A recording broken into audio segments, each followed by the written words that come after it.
Welcome to the channel, guys. So there's snow in the forecast for Saturday today, and we must prepare for this storm. So that means filling up the trucks with gas. Old Green and the silver truck.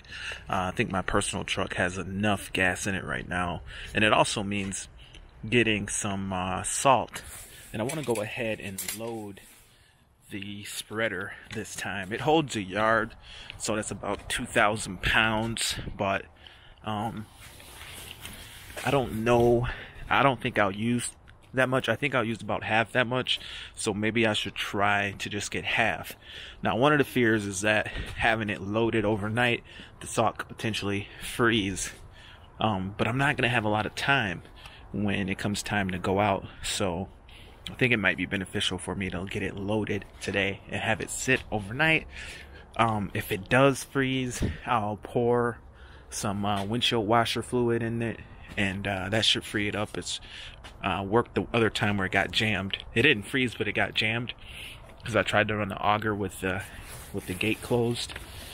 There's a gate down here somewhere. I think when you take off this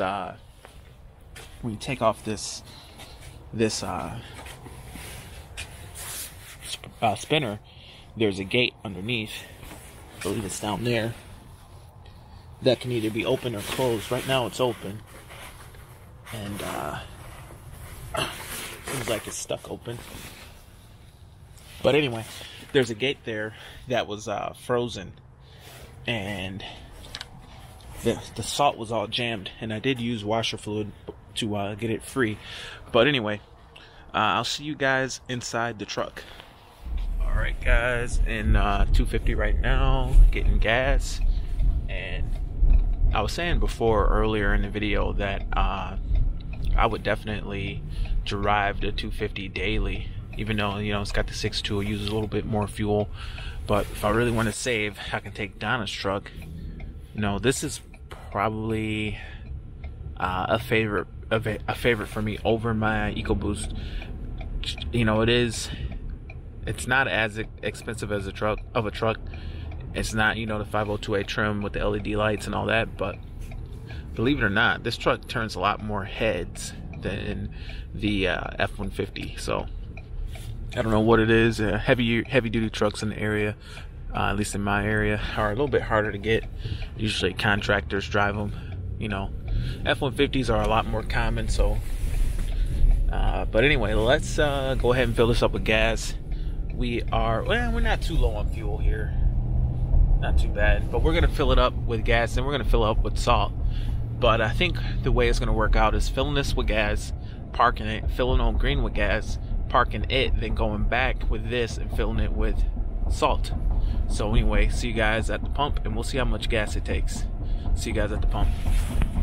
Alright guys, we're at the gas station, just filled up the silver truck and it only took $19. Anyway, let's go grab Old Green and fill her up with gas. Alright, I just filled up Old Green, but I forgot to film it, and it cost 50 bucks. So Old Green is full. I gotta put the key in it to actually get that to work, but it is full. And now to go get salt in the silver 250.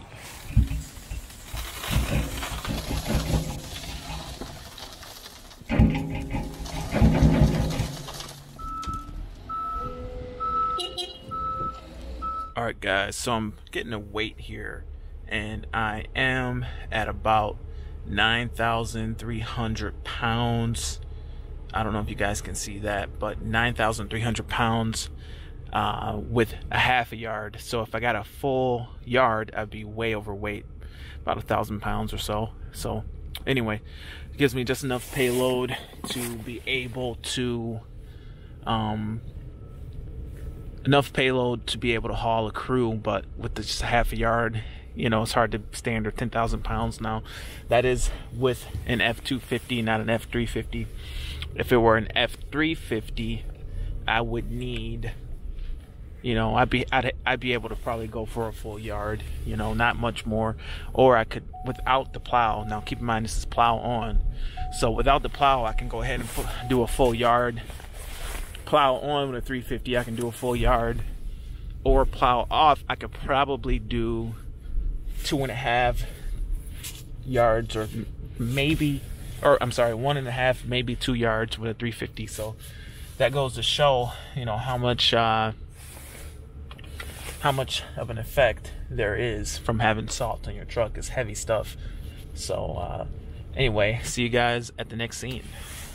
Alright guys, the sun's setting now. That's pretty much it for today. We got the 1 yard of salt in here, bringing us to about 9,340 pounds, which is pretty good. Once we add a couple of bags more, a couple 100 pounds of salt, a couple guys in the truck, we'll be right there at the 10,000 pound mark, which is just right for this truck. Now, can it technically hold more? Yeah, it can. It just legally can't. It's just got a little squat to it once you put the plow down. You can't tell right here because it's on a downward angle, but the salt will be in there overnight. It should be fine. Shouldn't have any problems freezing. It's not that cold right now, but if it does freeze, I'll put some washer fluid in it, and some windshield washer fluid, and that'll loosen it up. But yeah, all filled up with gas. Only thing I got to do is like clean off the inside of the windshield. It's got all these fingerprints. But then the F-150 is pretty ready. It hasn't really been leaking lately, but I just added some Castrol power steering fluid to it. It hasn't leaked since. There's a bottle in the bed just in case, but I put this box in here to hold everything. That'll hold 2 snowblowers just right, a couple bags of salt just right, so it holds 2 snowblowers, keeps them divided. And I will say it's much easier to put a snowblower in this truck because it's lower than any of the other trucks. It's not really high in the back, so something to think about. You know, lower trucks are much easier to put things in. We got our 10 bags of salt. We picked this up at the Landscape Supply the other day, and we also have our ice melt for our sidewalks over here, and probably end up putting this in Old Green. So anyway, that's it for the video. Thanks for watching. Stay tuned for some snow plowing footage. Hopefully we get some snow. Anyway, see you guys next time. Thanks for watching. Bye.